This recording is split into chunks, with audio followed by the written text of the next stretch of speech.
find my stash, light me up, memory crash. Oh, no, no, no. Alright. Stop starting with alright. I'm going to try to put this fuel rail adapter in here. Boom.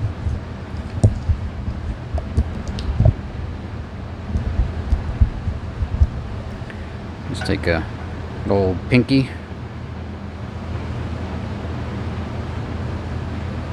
Get that violated a little bit. Put a little bit on the O-rings here. Might be a little excessive, but I don't want to tear those O-rings. There's one.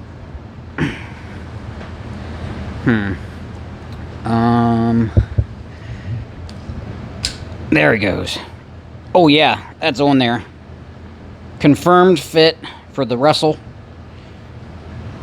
Part number in that spreadsheet like everything else. Hell yeah.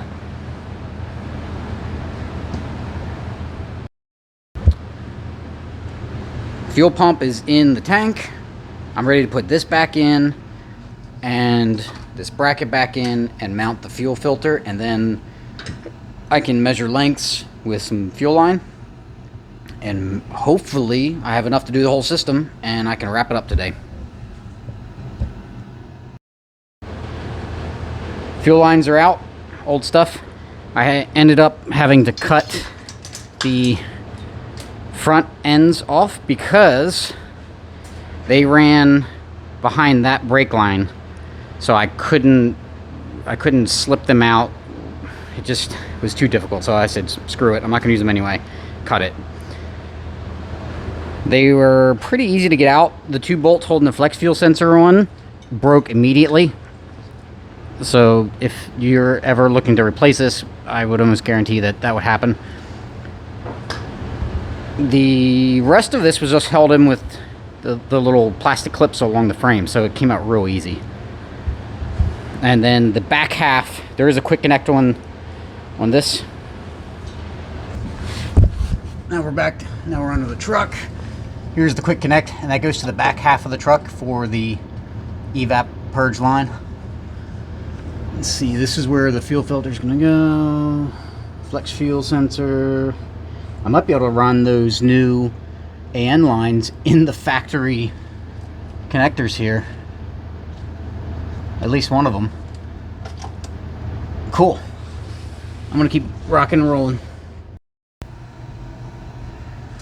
So I don't recall how much I went into the fuel pressure regulator setup here. So I just took the purge evap bracket here, put some riv nuts in, cut off one of the studs, and painted it with some chassis black. And it worked out really nicely. It's bolts in, it's kind of tucked away to the side, easy to read. So the way I'm going to configure this, I think I'm going to end up with a 90 here, just because of the battery. But in or out, I'm going to configure it like the Aeromotive manual says. So I got to figure out which one is actually the in or out. But essentially it just goes, pressurizes the chamber and then pushes up against the spring that's in the body here. And then whatever tension you set is the amount of fuel pressure we get. And then the return goes from here back down to the tank. So that's what I'm going to mock up first, is that return line. So I've got one end already crimped, not crimped, one end already assembled for the AN line. So I'm going to shoot this down through along the frame rail, and then wherever the other end is, just going to mock it up. We'll just line it up to the fitting down here, mark it with some tape, and cut. So this particular Dash 6 fits right in those factory clips, so that's hella perfect. So this is my return line, and I've got it stubbed out right there. So I'm gonna go ahead and connect this now. Well, I'm gonna try to. Okay, this is not gonna be easy to show because my headlamp gets in the way of the camera and vice versa, but I have that quick connect fitting on there now. There it is right there. I want that to be 90, going straight out. And now we're good. I just pulled, I did pull a little slack up, so I'll get a little bit more. I'm finally ready to get down and underneath the truck to wire in the flex fuel sensor. So on the Ranger side, 12 volt is light blue with an orange stripe, ground is black, and the signal is dark green with a light green stripe. And then on the flex fuel sensor connector from the harness side, and even if you look real close, where did it go? Right there. To the left and right of the Delphi logo, there is a 3 on the left and a 1 on the right. So that's your pin numbers. 1, 2, 3. 1 is our 12 volt positive, 2 is our ground, and 3 is our signal. So it's just a matter of matching up the wire colors to the correct pin positions and crimping the pins on. So, here we are. This is the harness coming out for the flex fuel sensor. You can see it's just about perfect length if I was connecting this connector. So, I'm going to get in there with the panel prior and pop that mounting point off so that it'll give me a little bit more slack. And then we'll start to disassemble this. So, with that with that mount gone, you see I got a lot more slack to work with here. Wow, these wires look like they're in great condition. So, this is my first time dealing with this particular connector, but it's just like many of them. We need to get this locking retainer off. Just using a pick, prying up on that side, and then the same thing on the other side. Slide that off. It'll come in from the front and use the pick on the top here in this opening. Get this black wire out first. Man, that's a heavy gauge wire.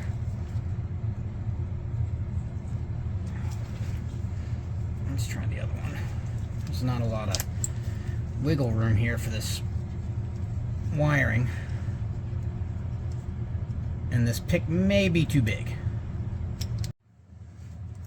Alrighty, so I just got one of these universal pinning, depinning toolkits. They're pretty cheesy, but they seem to be effective for the most part.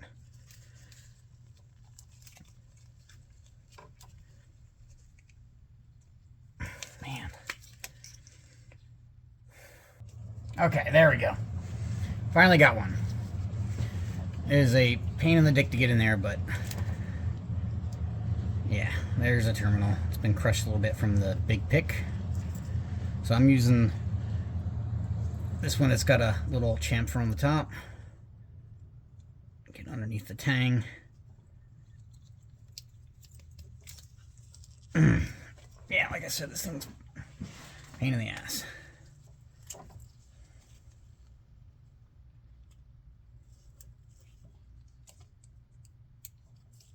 This connector's like, what the hell are you doing to me? You're supposed to do a 5/0 swap with a carburetor and a distributor.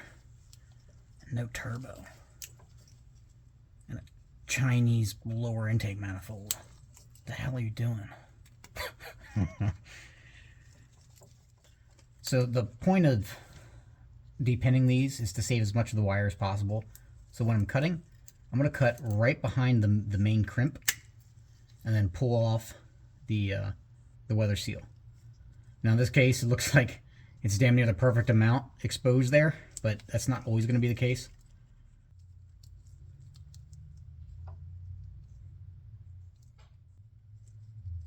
It's pretty damn close. I'm going to try it. Whew, that is tight, but I think it's going to work.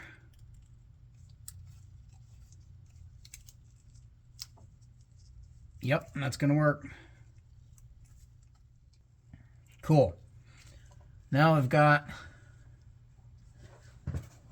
the wires. Oh, okay.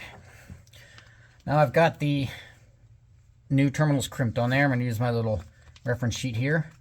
So light blue with an orange stripe. That almost looks red, but it is orange. That is my power. So that's going to be my pin 1.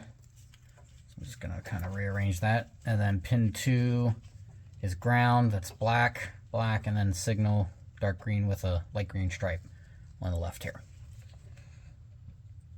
So if we look at the connector, pin 1's there. And these are directional. Let's see, I think I have to pull this. It doesn't look like it's all the way seated. Let's do a little probe. Yeah, so I've got to pull this lock up a little bit to remove it. And then pin 1, it's going to be our 12 volts. Let's see, we're going to put the little flag up. See if that's the right direction. It is. Okay, so I'm going to try to do all 3 of these at the same time because there's not a lot of slack in this harness.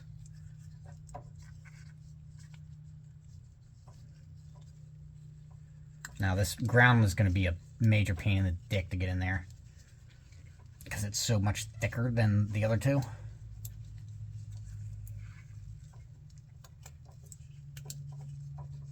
So I'm just twisting them because I'm putting all 3 in at once. I'm giving a little twist as I'm pushing in just to help them guide that little flag, a little alignment flag into it. Oh, 3 nice satisfying clicks. You'll love to see it. Make sure that that goes in the right direction.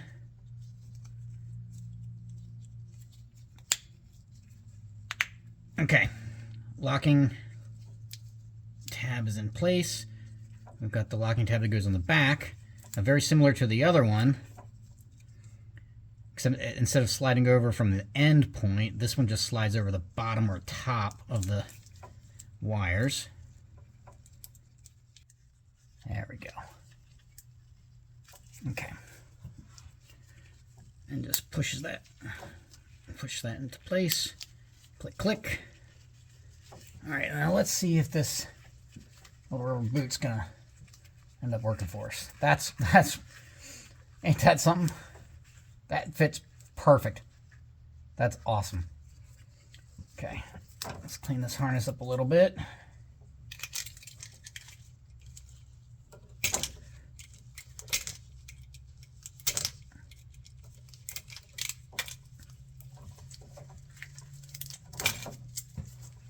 Okay.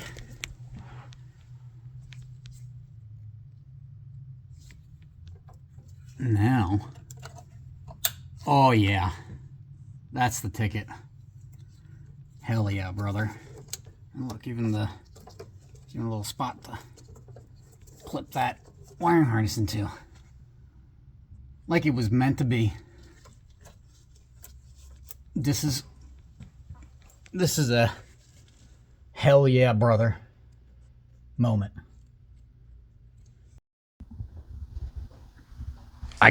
Finally got the last few fittings I needed to order, and I wanted to give a little bit of a warning. Don't use the cheap fittings that come with the pressure regulator if you buy the same kit that I did. They don't really work with the Evil Energy -6 line. You can see that the whole thing is spinning right here. Now, you may say that it's supposed to move a little bit, but I just put one of these together and it pulled right apart. So this is a fitting from Evil Energy, and all the other fittings that I've used were from them, and it works really well with their hose. Doesn't spin inside the fitting, and seems like it's secure. So I'm going to swap this guy out. Now, there's an easy way visually to tell.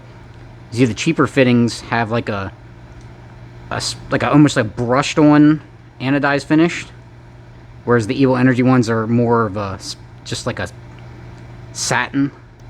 They're very continuous, or wait, the finish is very continuous, and also the shoulder in the fitting, and I'll cut to that. And the shoulders, you can see, are slightly different.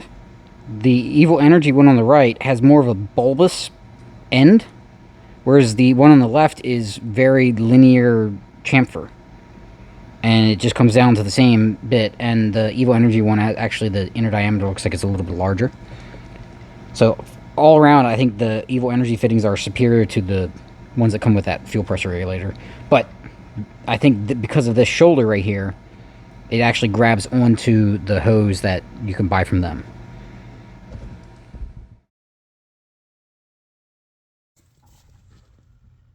So I wanted to share my fuel system for the 302 turbo swap.